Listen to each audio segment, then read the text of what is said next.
nagsimula yun?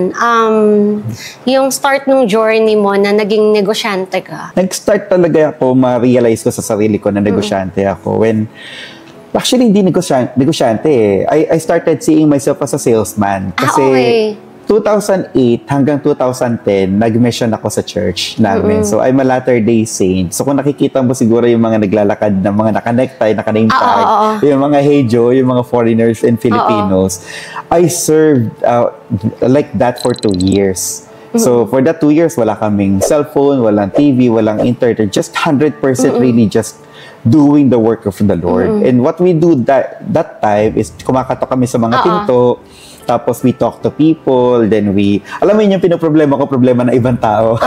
Parang ganyan, hiwalay yung family, anong pwede kong matulong para maging okay sila.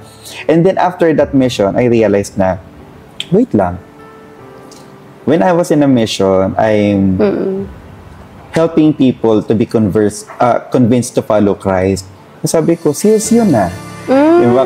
Kung yun time na yun, na kaya kong ibenta yung belief, sabi ko, kaya ko din magbenta ng ng kahit na ano. Then I tried. Parang I tried selling my skills kasi I play piano. So, so yun yung unang binenta? Yun yung unang binenta. So, I created a course on how to play piano. Kasi nagkaroon ako ng mga students. Wow. Ganon. Then tuloy-tuloy na from service. Nag-start din ako magtinda ng perfumes. Ayan, yung lugaw, yung burger. Doon ko naman natutunan yung fundamentals ng pagninegosyo. So, from learning that I'm a salesman, natutunan ko naman ngayon yung fundamentals ng pagninegosyo. Finance, costing, yung nagtitinda ko ng burger, yung mga ingredients, pagka-slice ko, tinitimbang ko yun. Doon ko natutunan. Binibilang mo na. Oo, kino-costing ko. And then, yung gumagawa ako na, dumaan din ako sa tacos.